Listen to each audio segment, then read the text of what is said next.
할렐루야.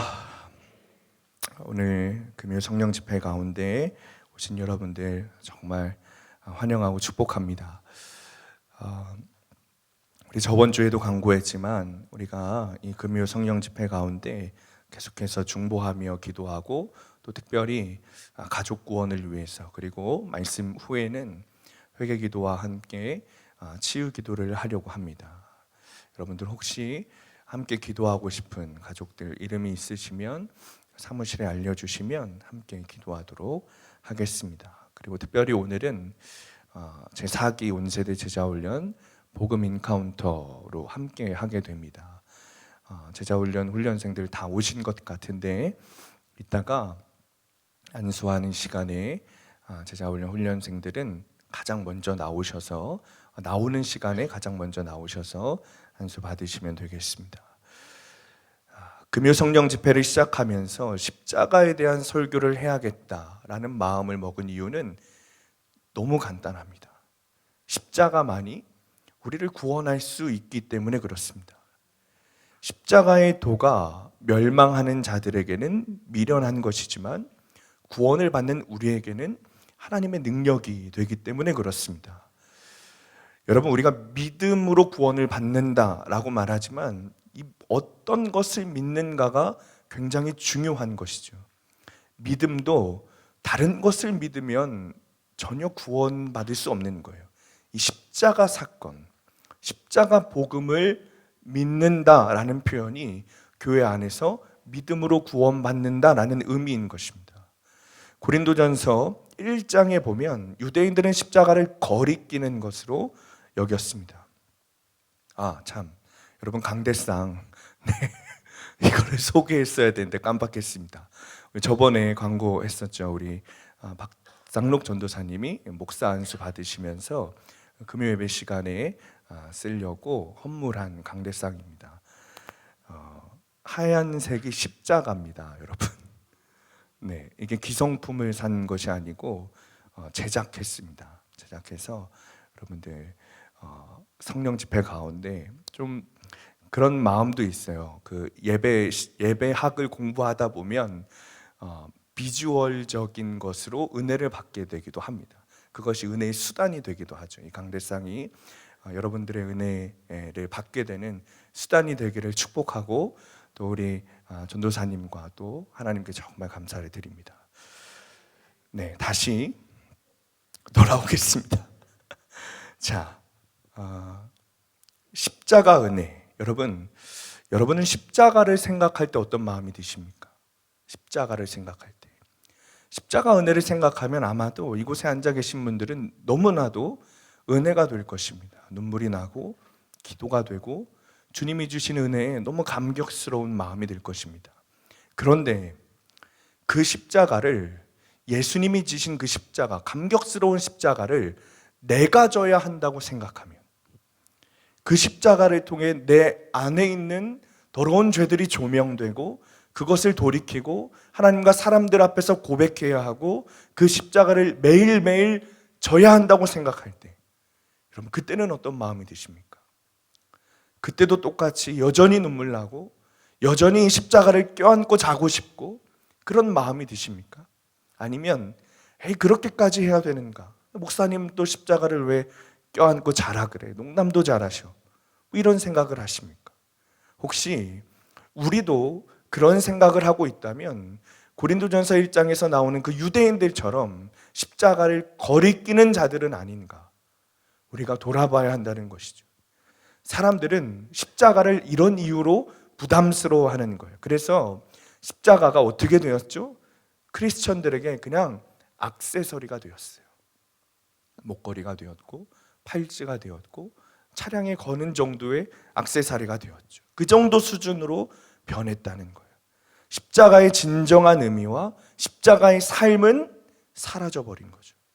사실 요즘 큰 교회에서도 십자가에 대해서 이야기를 합니다. 사순절이기도 하고 또 복음으로 돌아가자라는 표현을 많이 사용하기도 하고, 사실 제 눈에는 조금 복음적으로 보이고 싶어 하는 그런 마음도 있는 것 같습니다. 그런데 십자가라는 단어를 사용하기는 하지만 그 안에 있는 진정한 의미는 이야기하지 않는다는 것이 문제죠. 더 정확히 이야기하면 십자가로 인해 드러나는 보기 좋은 결과는 이야기합니다. 듣기 좋은 이야기는 하는 거예요. 그러나 십자가 안에 있는 비참함, 수치스러움, 회개의 고통과 같은 그런 우리가 거리끼는 것에 대해서는 이야기하지 않는 것이죠. 노래방을 다녀보신 분들은 아시겠지만 마치 그 간주 점프하듯이 스킵하듯이 넘어가는 거예요.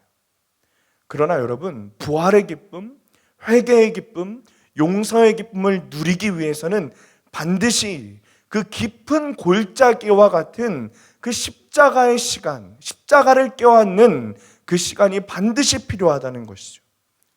오늘날 기독교가 사람을 변화시키지 못하고 세상을 변화시키지 못하는 이유도 여기 있는 것입니다. 십자가를 포기한 거예요. 교회에 다니는 사람은 진짜 많은데 예수님이 보시기에 진짜 크리스천은 얼마 되지 않는 것이죠. 지금 교회를 안 나가는 가나안 성도들까지 다 하면 한국 교회의 성도들이 1,000만 명이라 그래요. 1,000만 명. 전 이렇게 많은지 몰랐어요. 그런데 진짜 그리스도인, 그 중에 1,000만 명 중에 진짜 그리스도인, 진짜 십자가를 붙들고 살고 진짜 십자가를 만나고 진짜 예수님을 인격적으로 만난 사람들은 몇 명이나 되겠는가? 여러분, 이런 생각 해보지 않으셨어요? 이 땅에, 이 한국에 그리스도인이 1,000만 명? 진짜 그리스도인이 1,000만 명? 그러면 이 나라는 진작에 뒤집어졌어야 됩니다. 온 세계는 다 뒤집어졌어야 돼요. 그런데 그렇지 못했다는 것이죠. 십자가를 만나지 못했기 때문에 그렇습니다. 저는 중고등학교 때 미션 스쿨을 다녔습니다. 한광학원, 그래서 한광중학교, 한광고등학교를 나왔습니다. 평택에. 요즘에 돈 많이 내고 다니는 그런 사립학교도 있는데 그런 학교는 아니고 일반 고등학교인데 그냥 미션 스쿨이에요. 기독교 재단에. 그래서 채플도 있고 종교 수업도 있었습니다. 그래서 좋은 선생님들이 참 많았어요. 그 중에 생각나는 분 하나가 누구시냐면 아주 연세가 지긋하신 국어 선생님이십니다. 여자 선생님이셨는데 이 선생님이 정말 고난이 많으셨어요.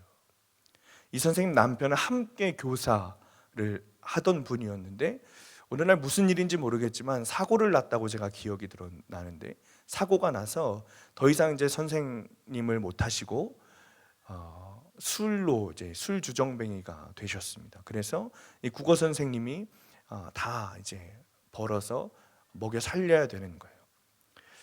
그런데 이 국어 선생님이, 이 여자 국어 선생님이 어느 날 집에 갔는데 그날도 여지없이 방에는 술병이 널브러져 있고 이 남편이 그냥 방바닥에 누워서 자고 있는 거예요. 그래서 흔들면서 침대에 올라가서 자라. 그랬더니 이 남편이 죽어버린 거죠. 아무튼 그렇게 남편은 돌아가시고 남은 아들은 다행인지 불행인지 모르겠는데 고려대 사범대학을 가가지고 어쨌든 공부는 잘했나 봐요. 그런데 어느 날 유럽 여행을 갔는데 이 아들내미 또 고난이 엄청 많습니다. 아버지가 일찍 돌아가신 것은 물론이고 여러 가지 사건들이 있었어요. 그 중에 제가 기억나는 것 하나는 이 아들이 유럽 여행을 갔는데 여권을 포함한 모든 것을 다 도난당한 거예요. 그래서 굉장히 힘들었던 그런 사건을 제가 들었습니다. 그러니까 제가 사실 하고 싶은 이야기는 이 선생님의 인생을 이야기하고 싶은 것이 아니라 이 이야기들을 수업 시간에 하셨다는 거예요. 그러니까 수업 시간에는 수업을 해야 되는데 이 선생님이 들어오셔서는 잠깐 수업을 하다가 수업 재미없다고 책을 탁 덮고 자기 인생 이야기를 이렇게 하셨습니다. 그래서 제가 이렇게 기억하고 있는 거예요. 그 국어 선생님이라 그러신지 몰라도 말씀도 정말 맛깔나게 하셨습니다. 그래서 저희들도 학생들도 조금 얼만큼 수업을 하면 선생님 그만하고 이제 선생님 얘기 들려달라고 그랬던 기억이 있어요. 여러분, 이 선생님 어떻게 되셨을까요? 잘리셨습니다. 실제로 잘리셨어요. 국어 선생님이면 수업 시간에 국어를 가르쳐야 되는데, 물론 학생들도 수업이 듣기 싫어서 선생님을 꼬신 면도 있지만, 이 이야기가 학교 윗선에 올라가고 학부모들에게 소문이 나면서 이 선생님이 결국 잘리셨어요. 여러분, 운전면허 학원에서는 뭘 가르쳐야 되죠?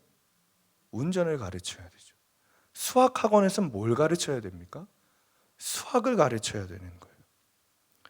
그런데 운전면허 학원에서 노래를 가르치고 수학 학원에서 국어를 가르치면 문제가 되는 겁니다.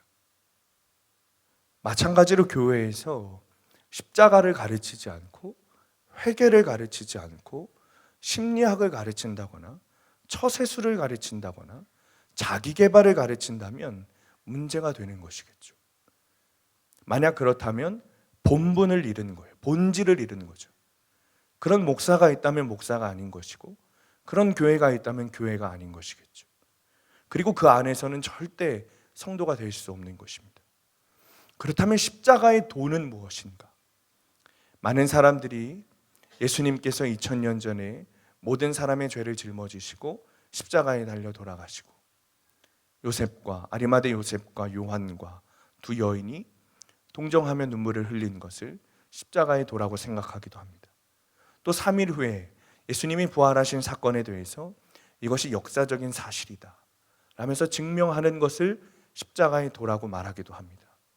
그러나 예수님께서 십자가에 돌아가시고 부활하시면서 정말 우리에게 가르쳐 주셨던 그 십자가의 도가 지식적으로, 변증학적으로 그것을 예수님의 십자가의 죽음과 부활을 역사적 사실로 증명하고 우리가 그것에 대해 알고 이야기 나눈 것을, 그것으로 끝나는 것을 원하는 것인가? 주님이 그래서 십자가에서 돌아가시고 죽으시고 부활하신 것인가? 절대 아니라는 것이죠. 예수님께서 진짜 십자가에서 돌아가신 이유는 그 십자가가 증명되기 위해서 칠판에서, 책상에서, 머리에서 증명되는 것이 아니라 우리의 삶에서 증명되길 원하셨을 겁니다. 십자가 사건이 나에게 무슨 상관이 있는가? 십자가 사건이 나의 삶에서 어떻게 적용되고 있는가? 십자가 사건이 나의 삶에서 어떻게 드러나고 있는가? 그것에도 관심이 있으셨겠다는 거예요. 변증적으로, 지식적으로 아는 것이 아니라 나의 삶에서 증명되기를 원하셨을 것입니다. 그리고 교회는 십자가 사건이 나의 죄의 문제, 나의 자아의 문제, 구원의 문제, 거룩한 삶의 문제라는 것을 성도들에게 끊임없이 가르치고 또 가르치면서 함께 성도들이 그 삶을 살아낼 수 있는 공동체를 만들어내는 것이, 그것이 주님이 원하시는 교회라는 것이죠. 예수님이 2000년 전에 십자가에서 죽었다더라 라는 그런 하더라 십자가가 아니라 예수님의 십자가가 나를 위해서 죽으셨다. 그 십자가가 나를 위해서 죽으셨다. 그것이 사실은 나의 십자가인 것이다. 남의 십자가가 아니라 나의 죄를 속죄하는 그 십자가인 것이다. 그것이 믿어져야 우리가 십자가를 만났고 그 십자가의 도의 길을 걸어가고 있다고 말하는 것이겠죠. 도대체 이 십자가가 왜 중요한가? 여러분, 십자가는 기독교의 정문입니다. 십자가라는 문을 통해서, 십자가 앞에서 일어나는 그 회개의 문을 통해서, 죄의 문을 통해서 그 문을 통과해야 구원의 길, 기독교의 문으로, 구원의 기독교의 길로 들어서는 거예요. 김은국 목사님의 십자가 책을 보면 이렇게 말하죠. 기독교에 입문하려면 기독교의 정문인 죄의 문을 통과하여 들어와야 합니다. 죄의 문을 통과하지 않고 들어왔다면 그런 사람들은 다 담치기 한 사람들입니다. 어머니에게 예수님에 대한 이야기를 들었어요. 아버지에게 신앙을 물려받았어요. 세상에서 살면서 신실한 크리스천들을 보았습니다. 너무 감격해서 나도 교회에 나가기 시작했어요. 주일 예배는 물론이고 공예배도 다 나오고 봉사도 하고 섬김도 시작했어요. 그런데 십자가는 만나지 못했습니다. 여러분, 이 사람은 크리스천일까요? 아닐까요? 이 사람이 성도일까요? 아닐까요? 여러분들은 어떻게 교회에 나오시게 되셨습니까? 친구 따라 강남 가든 나오셨습니까? 마음이 우울하던 참에 좋은 이야기 있다고 바람 좀 쐬러 나오셨습니까? 교회 나오면 아이들 인성에 도움이 된다고 나오셨습니까? 다 좋습니다. 뭐 어떻게 나오든 상관없습니다. 교회 나오는 거 다 좋습니다. 다 좋아요. 나오셔야죠. 그런데 여러분, 그런데 교회에 나오는 것만으로는 구원받을 수 없다는 거예요. 진짜 구원받으려면 자신의 죄의 문제를 부둥켜 안고 죄의 문제에 대해 이 죄를 어떻게 해결할 수 있는가 심각한 고민을 하고 십자가와 직면하고 회개하고 돌이켜 예수님을 인격적으로 만나는, 그것이 기독교의 정문인 것을 알고 그것이 구원의 길로 들어가는, 그 좁은 문으로 들어가는 정문인 것을 알고 그 문으로 들어가야 한다는 것이죠. 목사님, 저는 십자가는 만나지 못한 것 같은데요, 제가 죄에 대한 문제를 좀 심각하게 고민해 본 적은 없는 것 같은데, 예수님은 인격적인 분이시라는 건 제가 알겠습니다. 여러분, 예수님 인격적으로 만나지 못한 거예요. 예수님을 인격적으로 만났다는 표현의 자체가 십자가를 경험했다는 표현인 거예요. 단언코 십자가를 만나지 못한 사람이죠. 그 사람은 구원받지 못한 사람입니다. 말 그대로 열심히 교회에 나갔다가 결국에는 지옥에 가는 가장 불쌍한 사람이 그 사람일 거예요. 모태신앙 너무 귀합니다. 너무 귀하죠. 저도 모태신앙이에요. 그런데 제가 모태신앙으로 살다 보니 이 모태신앙이 참 예수 믿기 힘듭니다. 교회를 습관적으로 나와요. 그러다 보니 십자가에서 자신의 죄를 발견하지 못합니다. 씨름해 보지 못해요. 내가 그냥 교회 성실하게 잘 나가고 있으니 내 안에 믿음이 있다고 생각하는 거예요. 그냥 교회에 나오는 것뿐인데, 그런데 믿음이 있다고 생각하는 거죠. 그래도 옛날 모태신앙은 좀 나은 것 같아요. 근데 요즘 모태신앙은 더 심각해요. 옛날 모태신앙은 그래도 엄마 아빠가 엄격해가지고 교회라도 안 빠지고 잘 나왔는데, 요즘 모태신앙은 애들이 머리가 커져가지고 엄마 아빠가 뭐라 그래도 교회 안 나와요. 부모가 집사, 권사, 장로, 심지어 목사여도, 제가 그랬거든요. 사실 저희 아버지가 목사인데 저 교회 가기 싫다고 어떤 꾀를 냈냐면 다른 교회 가겠다고. 진짜 다른 교회 가겠다고. 저희 아버지가 다른 교회 가래요. 그래가지고 진짜 다른 교회 문턱까지만 밟고 문방구에서 놀다가 그날 주일 예배 빠먹은 적이 제가 한 번 있었네요. 저는 그동안 살면서 주일 예배를 한 번도 안 빼먹은 줄 알았거든요. 네, 있었네요. 그날 한 번 주일 예배를 빼먹었던 그 정말 믿음 없는 모태신앙이 저였거든요. 요즘 모태신앙은 더 심각한 거예요. 구속사의 가치관 없이 무엇이 중요한지 모르고 사는 것이죠. 당장 눈앞에 있는 현실, 학교, 직장, 이성, 돈, 그것이 더 중요하다고 생각하는 거예요. 이미 그 전에 십자가를 만나지 못하고 예수님을 만나지 못했으니 당연한 현실이죠. 그러면서 이상하게도 이런 착각을 해요. 우리 아이들이 어릴 때 교회 학교는 다녔으니 언젠가는 다시 돌아올 것이다. 희망을 품는 것은 좋지만 전혀 근거 없는 자신감입니다. 분명한 것은 하나님에게는 손자가 없다는 것입니다. 빌리 그레이엄 목사님이 그런 말씀하셨죠. 하나님에게는 손자가 없다. 하나님에게는 자녀만 있는 거예요. 아버지가 예수 믿었다고 나 믿음 있는 건 아니고, 어머니가 예수 믿었다고 나 믿음 있는 건 아니고, 우리 신앙의 선배들이 예수 믿었다고 내가 믿음 있는 것 아니라는 거예요. 요즘 우리 소암교회 젊은이 교회, 젊은이 예배 인원이 많이 늘었습니다. 새로운 친구들 정말 감격스럽습니다. 예배를 보면 6명이서 예배 드리던 예배가 25명이 예배를 드리고 있어요. 3년 만에.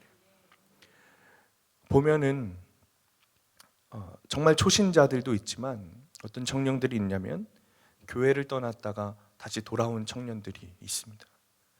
그들의 믿음은 아마 겉핥기 정도의 수준이었겠죠. 그래서 교회를 떠났었습니다. 그런데 부모들이 예수님을 다시 제대로 믿고 십자가를 만나고 큐티를 적용하고 하는 모습을 보면서 청년들이 다시 교회에 나오기 시작한 거예요. 엄마 아빠의 적용을 보고 교회 한번 나가보겠다 한 것이죠. 그러니까 그들이 믿음이 생겨서 나왔다기보다는 엄마 아빠가 적용하는 모습이 신기해서, 엄마 아빠가 예수 믿고 변하는 모습이 신기해서 이 자녀들이 다시 교회로 나왔어요.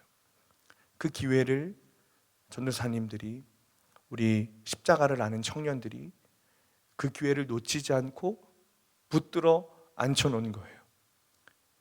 우리 청년들 중에는 제 십자가 복음을 아는 청년들이 있습니다. 우리 청년들 절대 교만해서는 안 되는데 어쨌든 십자가를 아는 청년들이 있어요. 그래서 한 영혼이 돌아왔을 때 이 기회가 중요한 거라는 걸 아는 거예요. 왜요? 내 영혼을 돌아보니까. 내가 다시 예수님을 믿게 된 이 기회가 나에게 거저 온 것이 아니라는 것을 알기 때문에 교회에 다시 발걸음한 그 청년들에게도 그 기회가 거저 온 것이 아니라는 것을 알고 붙들어 앉히는 것이죠.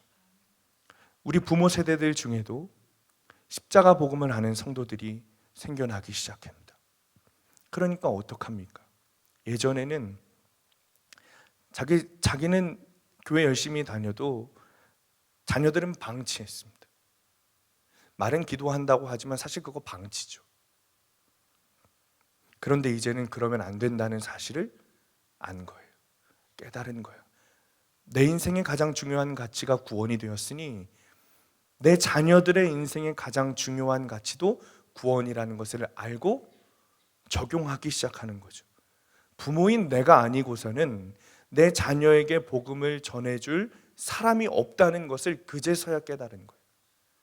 그래서 내가 죽을 각오를 하고 적용하지 않고는 우리 자녀들이 잃어버린 그 구원의 기회를 다시 찾을 방법이 없구나 생각하고 그 하늘의 별 따기인 기회를 잡기 위해 적용하는 거죠. 제가 이런 이야기를 하는 것은 여러분들을 칭찬하기 위해서는 아닙니다. 물론 조금 칭찬하고 싶은 마음도 있긴 합니다. 제가 많은 교회를 다니진 않았지만 한 5, 6교회에서 사역을 했는데 우리 교회 같은 교회는 없었습니다.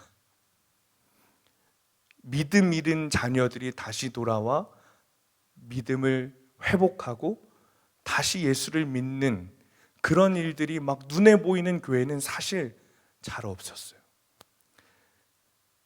그렇지만 여러분, 칭찬하고 싶어서 말하고 싶은 것은 아니고 잘하고 계시지만 여전히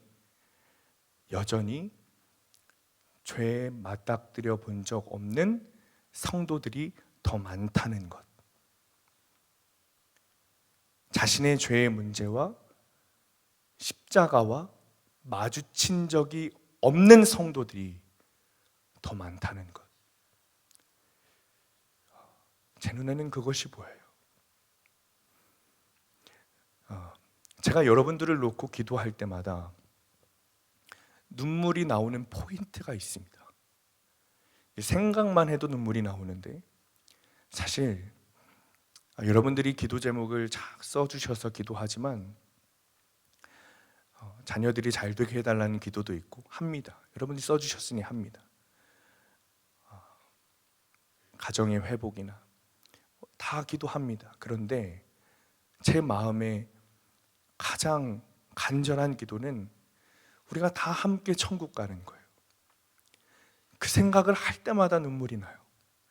함께 구원받았으면 좋겠는데, 함께 구원받고 함께 천국 갔으면 좋겠는데, 그게 제 마음에 정말 애타는 마음이에요. 여러분, 반드시 죄의 문을 통과하는 순간이 있어야 돼요. 담치기에서 들어오시면 안 됩니다. 담치기에서 들어오면 안 돼요.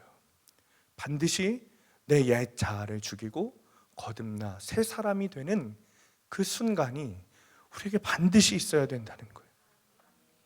자, 우리 예수 생각 운동하면서 철로역정 읽고 있는데 동일한 이야기가 나오죠. 크리스천이 좁은 길을 걸어가고 있어요. 그런데 왼쪽 담에서 두 사람이 건너옵니다.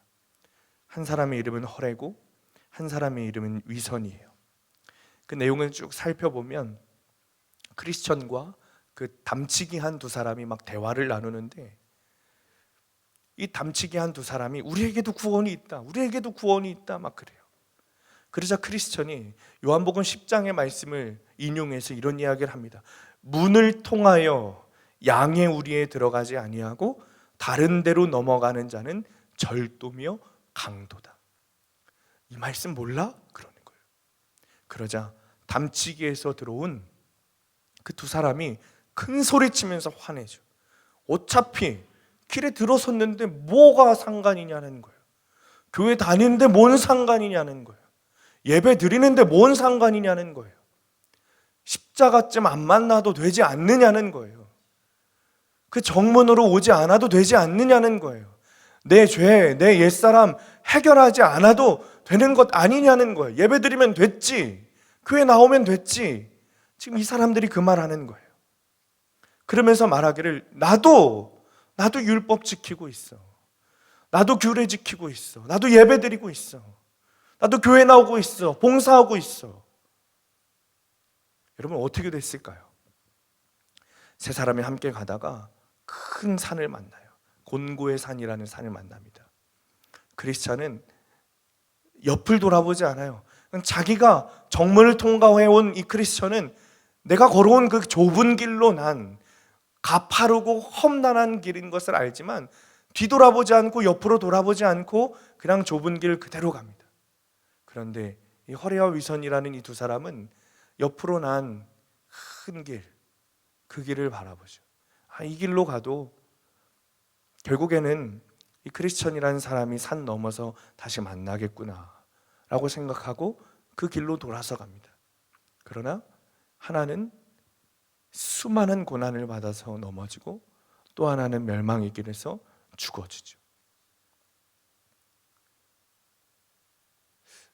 제가 여러분들 앞에서 편하게 설교하면서 우리 구원받았으니 이제 행복하게 삽시다 하지 못하는 이유가 여기에 있습니다.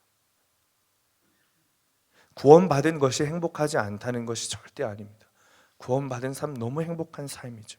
그런데 십자가라는 정문으로 들어오지 않은 분들에게 그 말을 할 수 없어요. 십자가라는 정문으로 들어오지 않은 분들에게도 우리 구원받았으니 행복하게 삽시다 라고 했다가 저도 지옥 가고 다 지옥 갈까 두려워요. 여러분, 교회 나온다고 구원받는 것 아닙니다. 자신의 죄의 문제에 직면해 보지 않고 십자가에 대한 감격과 사죄의 감격과 구속의 감동이 없는 그런 사람들, 여러분 구원받지 못합니다. 그 사람들에게 구원받았다고 말한다면 그 사람은 사기꾼인 거예요. 십자가의 문, 죄의 문 통과하지 않은 사람들은 다 담치게 한 사람들입니다. 예수님도 공생의 사역을 시작하시면서 첫 번째로 하신 말씀이 회개하라 천국이 가까이 왔느니라. 세례 요한도 마찬가지였죠. 회개하라 천국이 가까이 왔느니라. 베드로도 오순절 성령 강림의 사건이 지나고 첫 번째 설교를 하면서 회개하고 죄 없이 함을 받으라. 하나님 나라에 들어가려면 정문에서 표 끊고 들어오라는 거예요. 회개하지 않은 자는 하나님 나라 백성이 아닙니다. 예수님은 회개하지 않은 자를 하나님 나라 백성이라고 불러주신 일이 없습니다. 십자가를 통해 죄의 문제가 해결된 사람만 천국 백성인 거예요. 내 자아라는 왕이 죽고 예수님이 왕이 되셔서 그 명령에 따라 사는 것이죠. 우리가 해결해야 될 죄가 바로 이겁니다. 내 마음의 왕자에 앉아있는 자아를 죽이는 거예요. 하나님 나라 백성, 여러분 하나님 나라 백성인 줄 믿으십니까? 우리가 하나님 나라 백성이라면, 하나님 나라 백성이라는 뜻은 하나님이 왕이시기 때문에 내가 하나님 나라 백성이라는 뜻이에요. 이건 더 설명할 게 없습니다. 그런데 우리가 왕이신 하나님의 명령에 따라 살지 않고, 하나님의 통치에 순복하지 않고 내 자아의 명령에 따라 살아가는데, 우리가 어떻게 하나님 나라 백성이라고 말할 수 있겠어요? 왕의 자리에 하나님이 아니라 내 자아가 앉아서, 내 생각이 앉아서, 내 관념이, 내 가치관이 앉아서 나에게 명령하고 나는 그 명령에 따라 살아가고 있는데, 어떻게 우리가 하나님 나라 백성입니까? 아주 심각한 반역죄죠. 왕이신 하나님이 시퍼렇게 살아계심에도 불구하고 그 왕의 자리에 다른 무언가가 있다면 그건 반역죄죠. 하나님 두기를 싫어하고 그 빈자리에 자기를 두려고 하는, 내가 왕 되고 싶어하는 이런 지독한 자아 숭배를 우리가 해결해야 된다는 거예요. 세상 사람들은 자기 주장이 강한 것에 대해서 긍정적으로 반응하지만 하나님은 어리석다고 말씀하세요. 자기 인생을 살아감에 있어서 하나님 두기를 싫어하는 사람은 구원받을 수 없습니다. 누가복음 12장 16절 19절 우리 함께 읽을 텐데, 무슨 말씀이 가장 많이 반복되는지 여러분 확인하면서 읽어보세요. 자, 함께 읽습니다. 16절부터 시작. 또 비유로 그들에게 말하여 이르시되, 한 부자가 그 밭에 소출이 풍성함에 심중에 생각하여 이르되, 내가 곡식 쌓아둘 곳이 없으니 어찌할까 하고, 또 이르되 내가 이렇게 하리라. 내 곡간을 헐고 더 크게 짓고 내 모든 곡식과 물건을 거기에 쌓아두라. 또 내가 내 영혼에게 이르되, 영혼아, 여러 해 쓸 물건을 많이 쌓아두었으니 평안히 쉬고 먹고 마시고 즐거워하자 하리라 하되. 예수님께서 한 어리석은 부자를 비유하시면서 하신 말씀인데, 여러분 어떤 표현이 가장 많이 나옵니까? 내가라는 표현이 가장 많이 나와요. 이 사람의 인생에서 가장 중요한 건 내 자아인 거예요. 지독한 자아 숭배죠. 그러니 하나님께서 뭐라고 말씀하세요? 20절, 21절에 함께 읽습니다. 시작. 하나님은 이르시되, 어리석은 자여, 오늘 밤에 내 영혼을 도로 찾으리니 그러면 내 준비한 것이 누구의 것이 되겠느냐 하셨으니, 자기를 위하여 재물을 쌓아두고 하나님께 대하여 부여하지 못한 자가 이와 같으니라. 아멘. 처음에 말씀하시길 어리석다 말씀하세요. 우리가 말씀을 묵상하면 내가 무엇을 적용해야 하는지 하나님 반드시 깨닫게 하십니다. 그런데 우리는 어떤 생각을 하죠? 그런데 내 상황은 지금 이런데, 하나님이 그 일에 반대하세요. 정확하게 거절하세요. 또는 이 일을 반드시 하라고 하세요. 그런데 우리 마음 가운데 내 위치가 어느 정도에 있는데, 내가, 내 자녀들이, 내 삶이 지금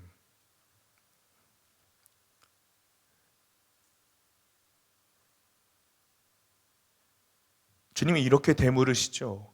오늘 밤에 네 생명을 거두어 간다면 네가 이 땅에서 쌓아둔 재물이 누구의 것이 되겠는가? 사랑하는 성도님들, 하나님은 지독한 자아 숭배를 하는 우리의 이 죄를 십자가에 못 박으라고 요구하십니다. 십자가 책에서 이렇게 표현하죠. 너를 돌이키고자 하는 것은 너를 죽이기 위해서가 아니라 너에게 새로운 생명을 주기 위해서다. 너의 옛사람이 죽도록 전신마취 수술을 하려고 하는 것이다. 암덩이와 암세포를 모두 드러내고 죽어야 할 너의 생명을 죽이고 나 예수의 심장을 넣어주고 새로운 두뇌를 넣어주고 새로운 장기를 넣어주기 위해서 그러는 것이다.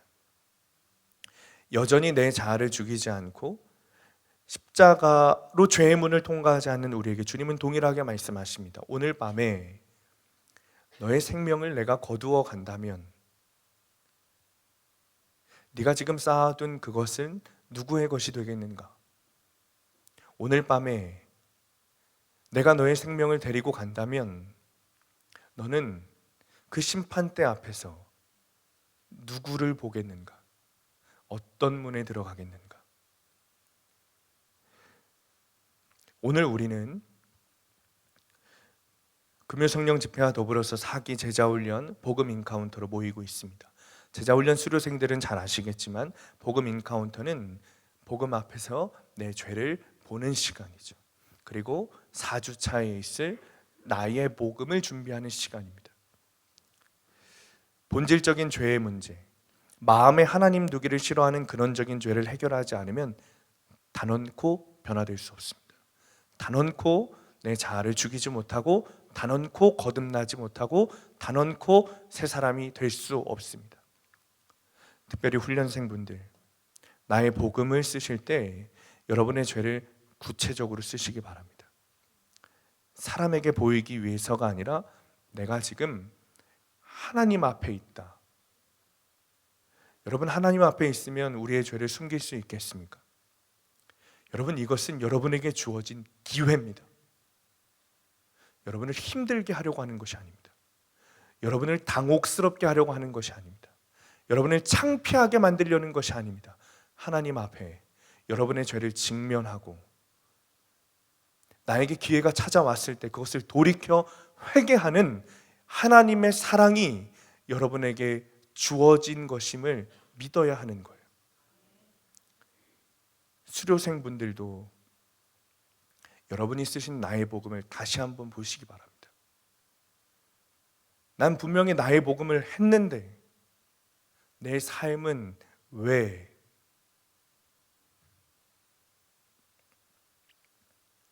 누군가는 하나님이 코치코치 죄를 물으시겠는가? 하나님은 사랑의 하나님 아니신가? 라고 말씀하십니다. 그 생각이 틀렸습니다. 하나님은 사랑이시기 때문에 우리의 죄를 물으십니다.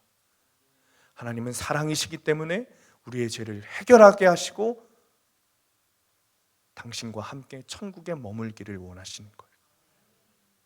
사랑하는 성도님들, 죄의 문제를 해결해야만 하나님의 능력을 받을 수 있습니다. 요한일서 1장 8절에서 10절 말씀 한 번 더 함께 읽습니다. 시작. 만일 우리가 죄가 없다고 말하면 스스로 속이고 또 진리가 우리 속에 있지 아니할 것이요 만일 우리가 우리 죄를 자백하면 그는 미쁘시고 의로우사 우리 죄를 사하시며 우리를 모든 불의에서 깨끗하게 하실 것이요 만일 우리가 범죄하지 아니하였다 하면 하나님을 거짓말하는 이로 만드는 것이니 또한 그의 말씀이 우리 속에 있지 아니하리나. 아멘. 성경은 하나님 우리 죄 없습니다 라고 말하는 것이 하나님을 거짓말쟁이로 만드는 것이라고 기록하고 있습니다. 그리고 그 말씀이 우리 속에 있지 아니한 것이다 말하고 있습니다. 그 말은 말씀이신 예수님이 없다는 거예요. 내 안에.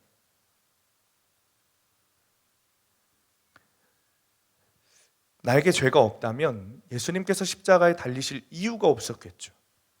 이 십자가의 진리를 알고도 죄에 대해서 회피하고 도망가려고 한다면 그것은 구원의 길에서 빠져 샛길로 도망치는 그 허례와 위선 같은 사람인 것이죠. 예수님의 십자가 사건은 예수님 혼자 죽는 십자가가 아닙니다. 다른 누군가를 위한 십자가도 아니에요. 내 죄의 문제를 해결하기 위해 주님께서 주신 십자가이신 것을 우리가 믿어야 합니다. 이제 우리가 믿어야 할 것은 예수 혼자 죽는 십자가가 아니라 나도 죽는 십자가인 것을 믿어야 합니다. 내 자아가 죽는다는 것은 죄송하지만 쉬운 일은 아닙니다. 그냥 내가 조금 참고 내가 조금 견디고 누군가 나를 괴롭힐 때 그냥 무던히 넘어가고 그냥 조금 착해지는 정도, 조금 양보하는 정도, 여러분 그 정도의 것이 아닙니다. 십자가에 내 자아를 못 박는 것, 십자가에 내 죄를 못 박는 것. 주님, 내가 음란의 죄를 못 박습니다. 내가 탐욕의 죄를 못 박습니다. 내가 불순종의 자아를 못 박습니다. 의심의 자아를 못 박습니다. 분노의 자아를 못 박습니다. 인정의 자아를 못 박습니다. 거짓말의 자아를 못 박습니다. 복수의 자아를 못 박습니다. 나 잘난 맛에 사는 자아를 못 박습니다. 내 내로남불의 죄를 못 박습니다. 사랑하는 성도님들, 여러분의 자아를 십자가에 못 박게 되기를 축복합니다. 여러분, 이것이 정말 축복인 줄, 여러분 이제야말로 여러분 이 십자가에 내 자아를 못 박는 것이 축복인 줄 아는 것이야말로 좁은 물 좁은 길에 들어왔다는 증거인 것입니다. 이 시간에 우리가 찬양하고 기도할 텐데, 정말 내가 못 박아야 할 자아가 무엇인지 여러분 주님께 부르짖으세요. 여전히 끊지 못하고 여전히 습관적으로 짓고 있는 죄가 무엇인지 여러분 하나님 앞에 부르짖으세요. 나도 모르게 어둠 가운데로 가게 하는 그 습관적인 죄, 주님 정말 끊고 싶은데요, 주님 내 힘으로는 안 됩니다. 하나님, 이 죄 진짜 십자가에 못 박고 싶습니다. 주님께 부르짖으세요. 주님이 우리에게 우리 영혼에 힘을 주셔서 그 죄를, 그 자아를 못 박게 하실 것입니다. 그래서 내 안에 있는 근본적인 죄, 하나님 마음을 두기 싫어하는 죄, 하나님이 아닌 내가 왕이 되는 죄, 그 근본적인 죄를 뿌리 뽑아 거듭나 함께 천국을 누리는 성도님들 되시기를 축원합니다.